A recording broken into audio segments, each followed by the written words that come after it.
भक्ति भक्त भगवंत गुरु चतुर नाम बपु एक। तिनके पद वंदन किए नासत विघ्न अनेक।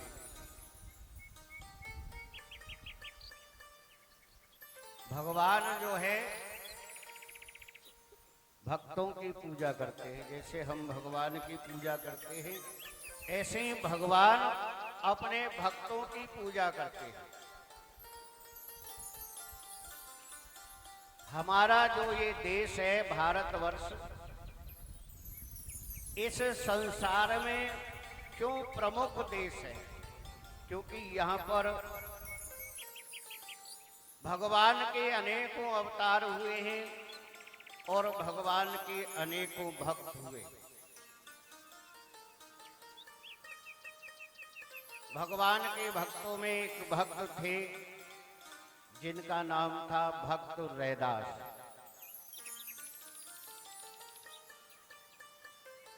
और इनकी जो धर्म पत्नी थी वो इनसे भी ऊपर थी। भगवान कृष्ण की भक्ति किया करते थे दोनों। एक बार ये दोनों अपनी झोंपड़ी की अपनी कुटिया के बाहर बैठे हुए थे। कुछ संत महात्मा वहां पर पधारे। दोनों ने खड़े होकर के प्रणाम किया और अपनी कुटिया के अंदर ले गए महात्माओं को बैठाया, जलपान ग्रहण कराया। अब भक्त रैदास ने अपनी पत्नी से कहा कि महात्माओं के भोजन की तैयारी करो, भोजन बनाओ। लेकिन उनकी पत्नी ने कहा कि महाराज, अन्न का तो एक दाना भी नहीं है, हम महात्माओं को भोजन कहां से कराएंगे? अब भक्त रैदास बड़े चिंतित हो गए। तो उनकी धर्म पत्नी ने कहा कि आप चिंता मत करो, मैं कुछ इंतजाम करके आती हूं।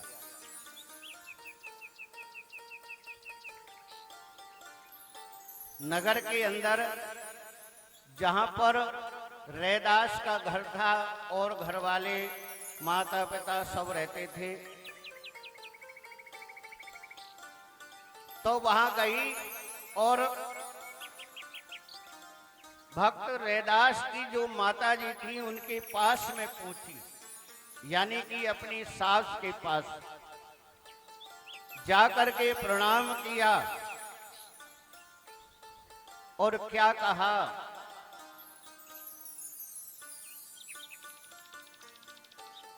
भक्त रैदास जी की पत्नी ने कहा कि माता जी, आज हमारे यहाँ पर निमंत्रण आया है, हमें कहीं शादी में जाना है, तो वस्त्र इत्यादि तो है मेरे पास पहनने के लिए, लेकिन कोई आभूषण नहीं है।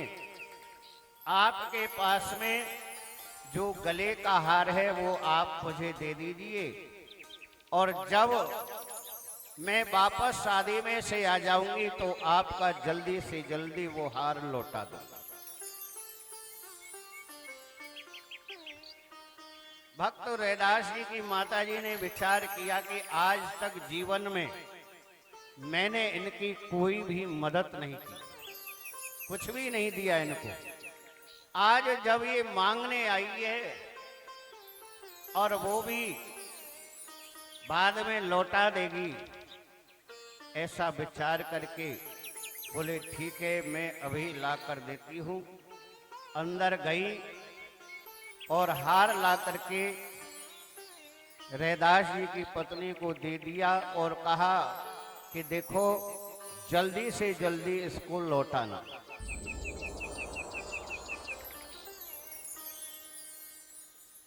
तो तुरंत जो है हार लेकर के अपने घर अपनी कुटिया पर पहुंची। रैदास जी की पत्नी का नाम था प्रभुता। जाकर के हार जो है रैदास जी के हाथों में रख दिया। अब रैदास जी बोले कि ये तुम कहां से लेकर आई हो? बोले आपकी माता जी से। क्या कहा तुमने? बोले कि भगवान मैंने चाहे जो कुछ भी कहा हो, लेकिन इस समय संतों को भोजन कराना जरूरी है। आप इस हार को ले जाओ, सेठ जी के पास जाकर के इसको गिरवी रखो, पैसे मिलेंगे, आप ले आओ और संतों को भोजन कराओ। ऐसा ही किया रैदास जी ने। गए, तुरंत सेठ जी के पास पहुंचे, हार को गिरवी रखा और हार को गिरवी रखने के बाद जो पैसा मिला, भोजन सामग्री लेकर के आए और फिर संतों को भोजन कराया। इधर संतों ने बड़े ही प्रेम से भोजन किया और फिर रैदास जी से कहा कि भक्त, बहुत अच्छा तुमने भोजन कराया, बहुत आनंद आया, आप चिंता मत करना, भगवान आपकी रक्षा करेंगे। ये आशीर्वाद दे करके और संत वहां से चले गए। इधर रैदास जी की माता जी को पता चला कि झूठ बोल करके मुझसे हार ले गई, क्योंकि जो सेठ जी थे उसी नगर के, उन्होंने बता दिया आपका हार मेरे यहाँ गिरवी रखा है, आपकी बहू रख करके गई है। तुरंत क्रोध में आग बबूला होकर के रैदास जी की माता जी तुरंत पहुंची और आवाज लगा करके कहा कि प्रभुता बाहर आ। बाहर आकर के खड़ी हो गई। बोले कि तूने झूठ बोला मुझसे, झूठ बोल करके हार लेकर के आई और उस हार को सेठ जी के यहाँ पर गिरवी रख दिया। अभी मेरा हार मुझे वापस चाहिए, अभी चाहिए। रैदास जी बाहर आए, माता जी को प्रणाम किया और कहा कि माँ आप चिंता मत करो, 2 दिन का समय हमें दे दो, हम 2 दिन में आपका हार लौटा देंगे। रैदास जी की माता जी ने कहा कि ठीक है, लेकिन तब तक मैं तुम्हारी पत्नी को अपने साथ ले जा रही हूं, इसको जाकर के खम्मे से बांधूंगी और इसमें मार लगाऊंगी 2 दिन तक। देख ले यदि हार तुमने ला करके नहीं दिया तो। ऐसा ही हुआ, हाथ पकड़ के ले गई और जा करके मोटी रस्सी से जो है रैदास जी की पत्नी को जो है बांध दिया खम्मे से और फिर डंडे से मार भी लगाई। एक तो रस्सी की पीड़ा और ऊपर से मार की पीड़ा, लेकिन अपने मुंह से जरा सी भी आवाज नहीं निकाली, हाथ जोड़ करके भगवान का ध्यान करती रही। अब भक्त को भगवान कैसे दुखी देख सकते हैं? भगवान ने तुरंत जो है रैदास जी का वेश बनाया और पहुंच गए अपने माता जी के घर कि मां अपना ये हार पकड़ और मेरी पत्नी को मुक्त कर दे। इतनी जल्दी सुबह सुबह कहां से पैसा आ गया तेरे पास? बोले आप अपना हार ले लो, देख लो यही हार है। बोले कि हाँ यही हार है। हार ले लिया और प्रातः काल जब रैदास जी की पत्नी को मुक्त किया, जगह जगह शरीर में घाव पड़ गए रस्सी से, लेकिन जरा सी भी आहा जो है रैदास जी की पत्नी ने नहीं की। भगवान ने जब प्रभुता का अपनी भक्त का ये हाल देखा तो भगवान के भी नेत्रों में आंसू आ गए। मेरे कारण, मेरी भक्ति के लिए, संतों के लिए इतना कष्ट इसने उठाया, लेकिन अपने मुख से उफ नहीं की, कोई शिकायत नहीं। भगवान ने जो है प्रभुता से कहा कि चलो अपने घर चलते हैं। रैदास जी की पत्नी ने पूछा कि महाराज रात रात में आपने इतने पैसों की व्यवस्था कैसे कर ली? बोले सब बता दूंगा घर चल के। पहले घर पहुंचो। फिर भगवान ने कहा कि एक काम करते हैं, गंगा स्नान करने के लिए चलते हैं। तो गंगा जी पर पहुंचे। भगवान ने कहा कि तुम स्नान करो, मैं जरा अभी थोड़ी देर में आता हूं।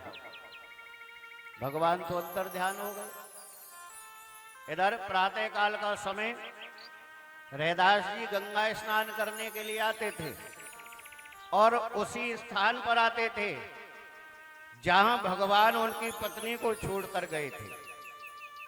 वहां आए और देखा, बोले प्रभुता तू यहां पर कैसे? मेरी माता ने कैसे मुक्त कर दिया तुझे? अब जब पत्नी ने देखा तो कहा कि महाराज आप ही तो मुझे लाए हैं, आपने हार लौटा दिया तो मुझे मुक्त कर दिया। आप ही ने तो कहा था कि यहाँ गंगा स्नान करो, मैं अभी 5 मिनट में आता हूँ। बोले मैं तो अभी आया हूँ घर से। बोले नहीं, आप ही थे। बोले कि नहीं प्रभुता, मैं नहीं था, मैं तो अभी सीधा घर से आ रहा हूं, मुझे तो पता ही नहीं है। मुझे तो सारी रात जो है नींद नहीं आई, इसी चिंता में मग्न रहा सारी रात भर। क्या होगा, कैसे करूंगा, कहां से पैसा आएगा, कैसे हार में वापस करूंगा। बोल तो दिया मैंने कि 2 दिन के अंदर हार लौटा दूंगा, लेकिन कैसे लौटाऊंगा? मेरी तो पूरी रात इसी चिंता में निकल गई।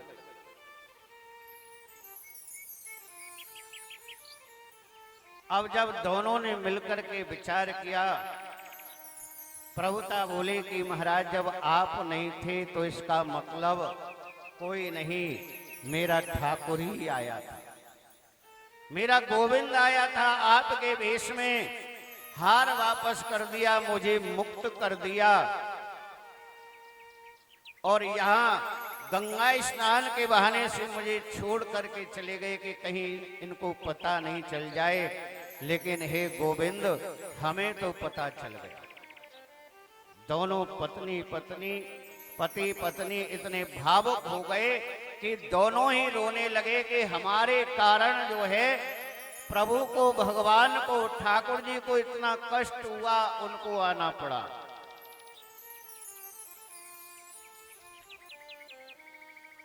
तो ये भगवान की जो है भक्ति का कारण है।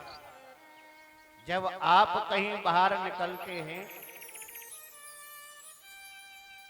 गाड़ी से, स्कूटर से, बाइक से, कितना ध्यान रखना पड़ता है चारों तरफ, आगे भी, पीछे भी, दाएं भी, बाएं भी, किसी को लग ना जाए, हम किसी से टकरा नहीं जाएं, कोई हमसे ना टकरा जाए, है? क्यों? एक व्यक्ति था, मार्ग में जा रहा था और एक व्यक्ति तीसरी मंजिल पर छज्जे पर खड़ा हुआ था। उसने क्या किया कि पान थूक दिया नीचे। अब नीचे से एक आदमी निकल रहा था, उसके सिर पे जाके पड़ा। उसने ऊपर की तरफ देखा कि भाई नीचे देख करके थूका करो। तो वो व्यक्ति क्या बोला? बोले कि तुम ऊपर देखकर चला करो, मेरी गलती नहीं है, तुम ऊपर देखकर चला करो। यानी कि मार्ग में चलने पर कितनी कठिनता है। अब इसी बात को दूसरे रूप में सोचिए। आप बस में बैठे हैं, टिकट ले ली, आराम से सीट पर बैठ गए। अब आप सीट पर सो जाओ, बैठो, अखबार पढ़ो, मोबाइल में लगो, कुछ भी करो, आपकी कोई जिम्मेदारी नहीं है। जिम्मेदारी किसकी है? ड्राइवर की, जो गाड़ी चला रहा है वो बचाएगा ना। आपकी जिम्मेदारी थोड़ी है, आप तो बैठे हो आराम से। उसकी जिम्मेदारी है ड्राइवर, जो गाड़ी को चला रहा है, जो तुम्हें ले जा रहा है। इसका तात्पर्य क्या है? इसका तात्पर्य यह है कि विश्वास की सीट पर बैठकर श्रद्धा का टिकट लेकर के और तुम मस्त रहो, तुम्हें चिंता करने की जरूरत नहीं है। तुम्हारा जो ड्राइवर है ना, जिसके विश्वास पर तुम बैठे हो और जिसकी श्रद्धा का तुमने टिकट ले लिया, फिर तुम्हें चिंता करने की जरूरत नहीं है। वो तुम्हारी चिंता अपने आप करेगा, वो अपने आप बचाएगा, वो तुम्हारी गाड़ी अपने आप चलाएगा। लेकिन क्या है, हम ऐसा नहीं करते। क्यों नहीं करते? क्योंकि हम तो खुद मालिक बने हुए हैं। हम तो खुद मालिक बने हुए हैं। मेरा है, रात दिन केवल यही किया करते हैं और कुछ नहीं। जब मालिक तुम हो तो फिर तुम्हें कौन बचाएगा आकर के? भगवान कहते कि मालिक भी बन गया और फिर भी ये सोचता है कि मैं बचा लूं आकर के। मैं क्यों बचाऊं भाई? इसीलिए मालिक बनकर नहीं, सेवक बनकर रहो। जो पर्याप्त, जो तुम्हें प्राप्त है उसी में पर्याप्त रह करके प्रसन्न रहो, उसी में।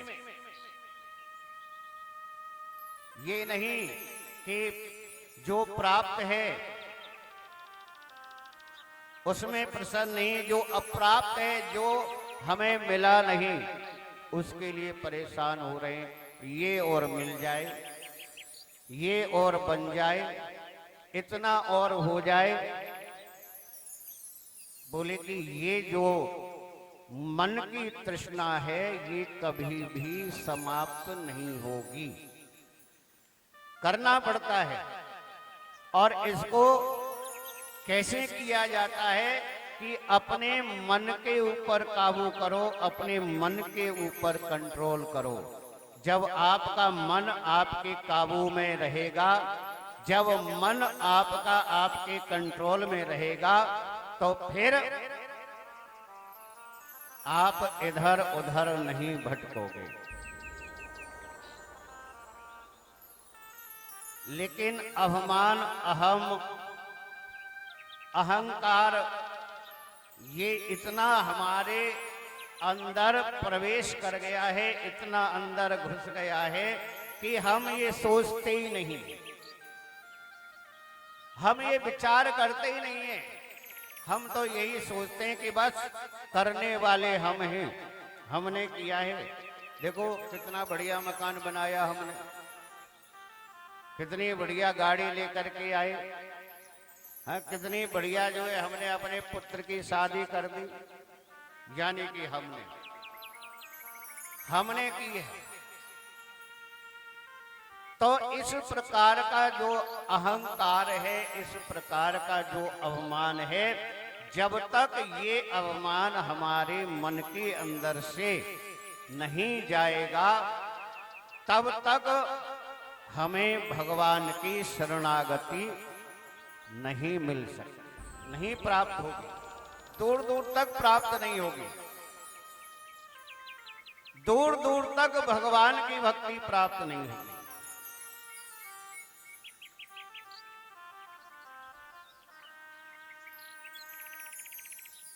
इसीलिए संसार में रहने का आसान और सरल तरीका यही है कि संसार में रहो। संसार में बोले निवृत्ति मार्ग और प्रवृत्ति मार्ग, हमारे दो शास्त्रों में ये दो साधन बताए हैं। एक निवृत्ति मार्ग है, एक प्रवृत्ति मार्ग है।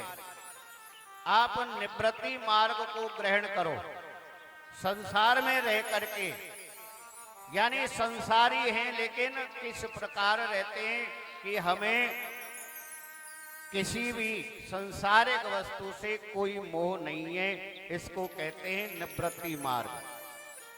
और प्रवृत्ति मार्ग तो यह कि हम संसार में पूर्ण रूप से फंसे हुए हैं, यानी कि हम पूर्ण रूप से फंसे हुए हैं। एक काम बन गया तो तुरंत दूसरे काम की आशा कर देते हैं, और यदि दूसरा काम बन गया तो तुरंत फिर जो है भगवान से कहते हैं कि ये काम और हमारा हो जाए।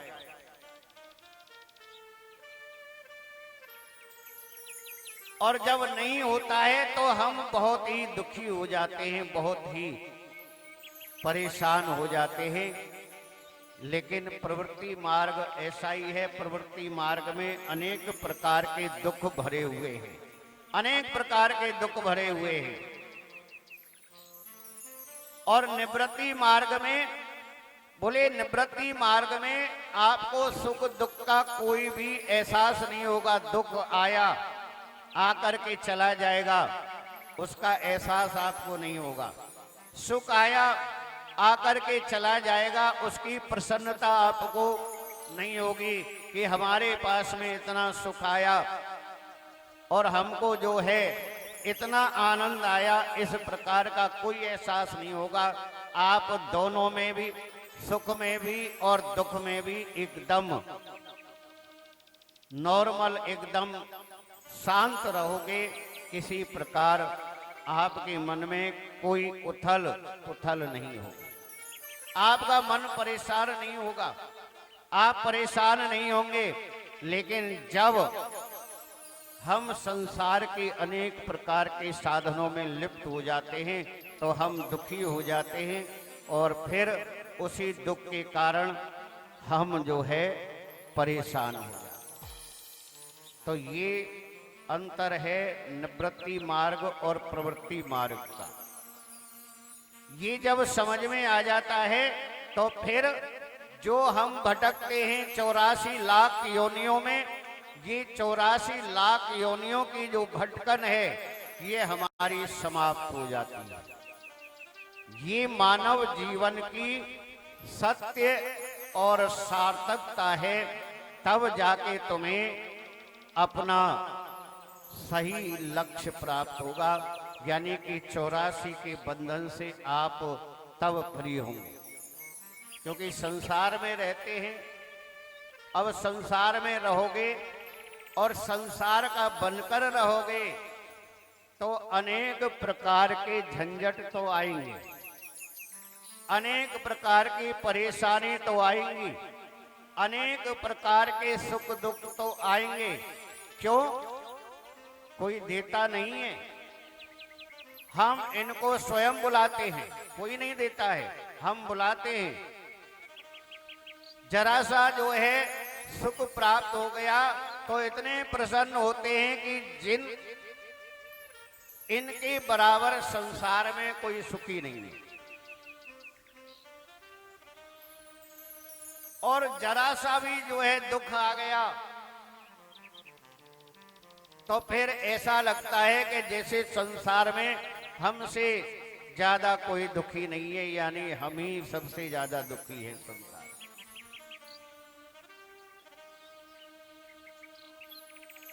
जीवन उसी का नाम है, जीवन में संघर्ष नहीं होगा, जीवन में झंझट नहीं होंगे तो आपको ये जीवन समझ में नहीं आएगा। एक जैसा चलेगा तो जीवन कभी भी समझ में नहीं आएगा।